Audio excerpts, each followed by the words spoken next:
विटा येथील यशवंतनगरमधील मध्यवर्ती ठिकाणी असणाऱ्या साई कापड दुकानासमोरील दत्तात्रय तारळकर यांच्या कार्तिक होलसेल फटाके विक्रीच्या गोडाऊनला अचानक आग लागली आहे। या भीषण आगीत 72 वर्षीय वृद्ध महिलेचा होरपळून मृत्यू झालाय, तर अन्य 6 जण गंभीर जखमी झाले असून त्यांच्यावर विटा ग्रामीण रुग्णालयात उपचार सुरू आहेत। ही घटना आज दुपारी 2:30 वाजण्याच्या सुमारास घडली, मात्र सुदैवाने मोठा अनर्थ टळलाय, अन्यथा मोठ्या प्रमाणावर जीवितहानी झाली असती। आगीत गंभीर जखमी झालेल्या कलावती तारळकर या वृद्धेचा उपचारादरम्यान मृत्यू झाला, तर दत्तात्रय तारळकर, त्यांची पत्नी वर्षा तारळकर, मुलगी दीपाली तारळकर, योगिता पवार, मानसी पवार आणि कल्पना जाधव असे 6 जण जखमी झाले असून त्यांच्यावर विटा ग्रामीण रुग्णालयात उपचार सुरू आहेत। यशवंतनगर सारख्या मध्यवर्ती ठिकाणी फटाक्यांच्या गोडाऊनला लागलेल्या भीषण आगीमुळे विटा शहरात एकच खळबळ उडाली आहे। दत्तात्रय तारळकर यांचे कार्तिक होलसेल फटाके विक्रीचं दुकान आहे। गेल्या 15 ते 20 वर्षांपासून ते फटाके विक्रीचा व्यवसाय करतात। दरम्यान आज दुपारी 2:30 वाजण्याच्या सुमारास अचानक भीषण आग लागली, त्यामुळे घरातील गोडाऊनमध्ये असलेल्या फटाक्यांच्या स्टॉकने पेट घेतला। क्षणार्धात लागलेल्या आगीनं रौद्ररूप धारण केलं। गोडाऊनमधील सर्व फटाक्यांचा माल जळून खाक झाला।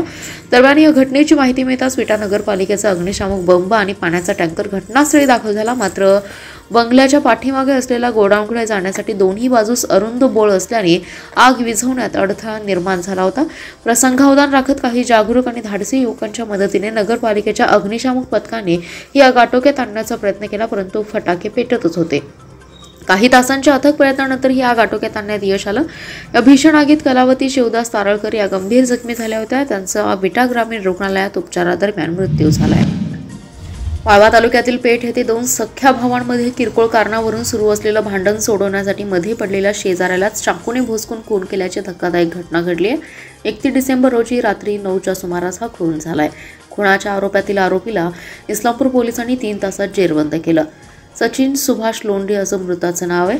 खून प्रकरणी संग्राम कमलाकर शिंदे याला इस्लामपूर पोलिसांनी अटक केली आहे। 31 डिसेंबर रोजी रात्री 8:30 वाजण्याच्या सुमारास भीमनगर बोर्डाजवळ अण्णाभाऊ साठेनगर येथील संग्राम शिंदे आणि त्याचा मोठा भाऊ शरद शिंदे या दोघा भावांमध्ये किरकोळ कारणावरून भांडण सुरू होतं। दरम्यान सचिन लोंढे हे भांडण सोडवण्यासाठी गेले, तो आमच्या भावाच्या भांडणांमध्ये यायचं नाहीच असं म्हणत रागाने संग्राम शिंदे यांनी हातातील चाकू सचिन लोंढे यांच्या छातीत खुपसून गंभीर जखमी केलं। घटनेनंतर एकच खळबळ माजली। परिसरातील लोकांनी सचिन लोंढे यांना इस्लामपूर येथील खासगी रुग्णालयात उपचारासाठी दाखल करण्याचा प्रयत्न केला, परंतु तोपर्यंत त्यांचा मृत्यू झाला होता। दरम्यान ही घटना समजताच पोलिसांनी घटनास्थळी धाव घेतली। खून प्रकरणातील आरोपी संग्राम शिंदे हा पळून जाण्याच्या प्रयत्नात होता। पोलिसांनी तात्काळ त्याचं मोबाईल लोकेशन शोधलं। पोलीस निरीक्षक संजय हारुगडे यांच्या मार्गदर्शनाखाली सहपोलीस निरीक्षक किरण दिडवाग, पोलीस कॉन्स्टेबल अमोल सावंत, शशिकांत शिंदे, विशाल पांगे, दीपक घस्ते यांच्या पथकाने नेरले गावच्या हद्दीतच त्याला ताब्यात घेतलं। याबाबतची फिर्याद राजेंद्र सुभाष लोंढे यांनी दिली आहे। अधिक तपास सहपोलीस निरीक्षक किरण दिडवाग करत आहेत। भीमा कोरेगाव 207व्या शौर्य दिनानिमित्त सांगली येथील राजश्री शाहू कॉलनीतील भीमनगर येथील भीमा कोरेगाव क्रांतीस्तंभास अभिवादन करण्यास अलोट गर्दी निर्माण झाली। ज्येष्ठ साहित्यिक आणि आंबेडकरी चळवळीचे नेते प्राध्यापक गौतमीपुत्र कांबळे, उद्योजक CR Sanglikar, democratic party of India पक्षाचे राष्ट्रीय अध्यक्ष प्राध्यापक सुकुमार कांबळे यांच्या प्रमुख उपस्थितीत महामानवांच्या प्रतिमांना अभिवादन करून क्रांतीस्तंभास मानवंदना देण्यात आली आहे। भीमा कोरेगावची लढाई तलवारीची होती, आताची खरी लढाई विचाराची, लेखणीची आणि तत्वज्ञानाची आहे आणि ही लढाई आपण 100% जिंकू शकतो असे मत प्राध्यापक गौतमीपुत्र कांबळे यांनी बोलताना व्यक्त केले। तसेच जगन्नाथ ठोकळे यांच्या प्रयत्नातून निर्माण झालेले हे राज्यात नाव करेल। CR सांगलीकर म्हणाले, जगाला गौतम बुद्ध आणि बाबासाहेबांच्या विचाराची खरी गरज असल्याचंही त्यांनी सांगितलं। यावेळी संस्थापक माजी नगरसेवक जगन्नाथ ठोकळे, सुरेश दुधगावकर यांच्यासह पृथ्वीराज पवार, रिपब्लिकन पक्षाचे जिल्हाध्यक्ष राजेंद्र खरात, युवक जिल्हाध्यक्ष श्वेतपद्म कांबळे, ब्लॅक पॅथरचे नितीन गोंधळे, माजी नगरसेवक वीरेंद्र थोरात, महिला जिल्हाध्यक्षा सौ छायाताई सरवदे, किरणराज कांबळे, माजी नगरसेवक अनारकली कुर्णे, विलास सरजे, सरला कांबळे, प्रमोद कुदळे, शेवंता वाघमारे, भारती भगत, अर्जुन मजले, संजय शिंदे, अशोक मासाळ आदी जण उपस्थित होते। माता रमाई आंबेडकर उद्यान देखभाल आणि संरक्षण समितीचे अध्यक्ष आशाताई साबळे, उपाध्यक्ष मनोज उर्फ आशिष गाडे, शिवाजी वाघमारे, अविनाश कांबळे, गणपती चौडीकर, सेक्रेटरी सचिन ऐवळे, कोषाध्यक्ष आप्पासाहेब साबळे आदींनी कार्यक्रमाचं नियोजन केलं। नवीन वर्षाच्या सुरुवातीलाच शहरासह कोल्हापूर जिल्ह्यातील मोटरसायकल चोरून विक्री करणाऱ्या रेकॉर्डवरील सराईत गुन्हेगाराच्या मुसक्या आवळण्यात पोलिसांना यश आलंय। या सराईताकडून चोरीच्या तब्बल 19 दुचाकी जप्त करत 8,10,000चा मुद्देमाल जप्त करण्यात आलाय। स्थानिक गुन्हे अन्वेषणाच्या पथकाने विश्रामबाग परिसरात सदरची कारवाई केली। अमोल संभाजी सावळे असं अटक केलेल्या सराईताचं नाव आहे। जिल्ह्यातील वाढत्या दुचाकी चोरी घटनेच्या पार्श्वभूमीवर पोलीस अधीक्षक संदीप घुगे यांनी कारवाई करण्याचे आदेश दिले होते। त्यानुसार स्थानिक गुन्हे अन्वेषणाचे एक पथक शहरात पेट्रोलिंग करत असताना पथकातील कर्मचारी सुशील मस्के यांना माहिती मिळाली की सराईत अमोल साबळे हा विना नंबर प्लेटची दुचाकी घेऊन संशयितरित्या विश्रामबाग परिसरातील पालाश बिल्डकॉन जवळ फिरत आहे। मिळालेल्या माहितीनुसार पथकाने सापळा रचून साबळे याला ताब्यात घेतलं। त्याच्याकडे मोटरसायकल बाबत कसून चौकशी केली असता त्याने ती दुचाकी मिरजेतील भोमाज हॉस्पिटल जवळून काही दिवसांपूर्वी चोरली असून ती विक्री करण्यासाठी आल्याचं सांगितलं। यानंतर त्याला ताब्यात घेऊन कसून चौकशी केली असता त्याने सांगली, विश्रामबाग, मिरज, संजयनगर, इचलकरंजी, शाहूपुरी, शिवाजीनगर येथून आणखी मोटरसायकली चोरल्या असून त्याचा मित्र सागर उत्तल पाटील याच्या पत्र्याच्या शेडमध्ये लावल्याचं सांगितलं। यानंतर पथकाने त्या ठिकाणी छापा टाकून विविध कंपन्यांच्या तब्बल 19 दुचाकींसह 8,10,000चा मुद्देमाल जप्त केलाय। पुढील तपासासाठी संशयित साबळे याला महात्मा गांधी पोलिसांच्या स्वाधीन करण्यात आले। दरम्यान अमोल साबळे हा पोलिसांच्या रेकॉर्डवरील गुन्हेगार असून त्याच्यावर यापूर्वी मोटरसायकल चोरीचे विविध गुन्हे दाखल असल्याची माहिती पोलिसांनी दिली आहे।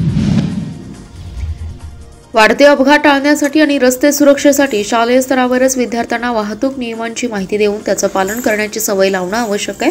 वाहतूक नियम आणि रस्ते सुरक्षेबाबत जनजागृती ही केवळ प्रशासकीय पातळीवरच न राहता यासाठी सामाजिक चळवळ उभी राहावी असे प्रतिपादन प्रभारी जिल्हाधिकारी तथा जिल्हा रस्ते सुरक्षा समितीच्या अध्यक्षा तृप्ती धोडमिसे यांनी केलंय। उपप्रादेशिक परिवहन कार्यालय सांगली, जिल्हा पोलीस दल व सार्वजनिक बांधकाम विभाग सांगली यांच्या संयुक्त विद्यमाने आयोजित सडक सुरक्षा जीवन रक्षा राष्ट्रीय रस्ता सुरक्षा अभियान 2025च्या उद्घाटन कार्यक्रमाच्या अध्यक्षस्थानावरून त्या बोलत होत्या। या कार्यक्रमास आयुक्त शुभम गुप्ता, पोलीस अधीक्षक संदीप घुगे, क्रांतिकुमार मिरजकर, उपप्रादेशिक परिवहन अधिकारी प्रसाद गाजरे, पोलीस निरीक्षक मुकुंद कुलकर्णी आदी जण उपस्थित होते। नूतन वर्षारंभाच्या शुभेच्छा देतानाच वाहतूक नियमांचं पालन करण्याचा नववर्षाचा संकल्प करूया असे आवाहन करून प्रभारी जिल्हाधिकारी तृप्ती धोडमिसे म्हणाल्या, दर्जेदार रस्ते सुरक्षेसाठी विविध माध्यमातून प्रबोधन करूनही रस्ते अपघातांचं प्रमाण वाढतं हे चिंताजनक आहे। यासाठी गृहीत धरणे ही मानवी प्रवृत्ती कारणीभूत आहे। वाहतूक नियमांचं पालन न केल्याने जीवितहानी आणि सार्वजनिक मालमत्तेचं नुकसान होतं। वाहन चालवताना आपल्या छोट्या कृतीही अपघात टाळू शकतात। वाहन चालवताना मोबाईल फोनवर न बोलणं, योग्य वेग मर्यादा राखणे, हेल्मेट वापरणे आणि सीट बेल्ट लावणे अशा गोष्टींमुळे आपलं कुटुंब सुरक्षित राहील याची जाणीव सर्वांनी ठेवावी असं त्या म्हणाल्या। विधानसभा निवडणुकीवेळी जाहीरनाम्यात महायुतीचं सरकार पुन्हा सत्तेत आल्यास शेतकऱ्यांचा सातबारा 100 दिवसांमध्ये कोरा करण्याचं आश्वासन दिलं होतं। सरकार अस्तित्वात येऊन 40 दिवस झाले, परंतु मुख्यमंत्र्यांनी अद्यापही कर्जमाफीवर भाष्य केलं नाही। आश्वासन पूर्तीसाठी केवळ 60 दिवस बाकी आहेत। तत्पूर्वी शेतकऱ्यांचा सातबारा कोरा करण्याची मागणी स्वाभिमानी शेतकरी संघटनेने जिल्हाधिकाऱ्यांकडे केली आहे। शेतकरी प्रश्नांबाबत जिल्हाध्यक्ष सूर्यकांत मोरे, कार्याध्यक्ष संदीप राजोबा, पक्षाचे जिल्हाध्यक्ष महेश खराडे यांच्या शिष्टमंडळाने निवासी उपजिल्हाधिकारी दादासाहेब कांबळे यांना निवेदन दिलं। या निवेदनात म्हटलंय की केंद्र आणि राज्य सरकारच्या धोरणामुळे शेतकरी तळाला गेलाय। त्यातच सोयाबीन, कापूस, तूर, दूध, साखर, डाळी आदीच्या पडलेल्या दरामुळे शेतकरी मातीमोल झालाय। उत्पादन खर्चापेक्षा कमी किमतीत शेतकऱ्यांना शेतीमाल मातीमोल झालेला आहे। रासायनिक खतांच्या किमतीत भरमसाठ वाढ झाली आहे। कीटकनाशके आणि तणनाशकांच्या किमतीमध्ये मोठी वाढ झाली आहे। सरकार हमीभाव जाहीर करतं, पण हमीभावाचा कायदा अस्तित्वात नसल्याने शेतकऱ्यांना हमीभावापेक्षा कमी किमतीत शेतीमाल विकावा लागतो। गेल्या 5 वर्षात शेतकऱ्यांचं कर्ज हे दुप्पट झालंय, हे अतिशय दुर्दैवी गोष्ट आहे। सरकारला शेतकऱ्यांनी भरभरून मते दिली आहेत। राज्य सरकारने आपला दिलेला शब्द पाळावा, अन्यथा संपूर्ण कर्जमाफीसाठी राज्यातील शेतकऱ्यांना रस्त्यावर उतरून सरकारच्या विरोधात मोठं जनआंदोलन सुरू केलं जाईल। वेळप्रसंगी मंत्र्यांना जिल्ह्यामध्ये फिरू देणार नाही असा गर्भित इशारा या विशिष्ट मंडळाने शासनाला दिलाय। महापालिकेच्या प्राथमिक शाळांमधील 5248 विद्यार्थ्यांचा अध्ययन स्तर वाढवण्यासाठी 90 दिवसांचा कृती आराखडा तयार केला होता। त्यानुसार प्रोजेक्ट समय हा महत्त्वाकांक्षी उपक्रम राबवण्यात आला। याला यश येत असून विद्यार्थ्यांच्या अंतिम परीक्षा सुरू झाला असल्याची माहिती आयुक्त शुभम गुप्ता यांनी दिली आहे। महापालिका शाळांमधील सर्वच विद्यार्थ्यांचा गुणात्मक दर्जा आणि सर्वांगीण विकास करून NEP 2020ची प्रभावी अंमलबजावणी करणे, अध्ययन स्तर वाढवण्यासाठी प्रोजेक्ट समय हा महत्त्वाकांक्षी उपक्रम 1 सप्टेंबर 2024 पासून राबवण्यात येतोय। यासाठीची इयत्ता 1ली ते 8वीच्या सर्व मुलांची पूर्व चाचणी परीक्षा घेण्यात आली। विद्यार्थ्यांच्या प्रगतीसाठी 90 दिवसांच्या कालावधीत हा उपक्रम राबवण्यात आलाय।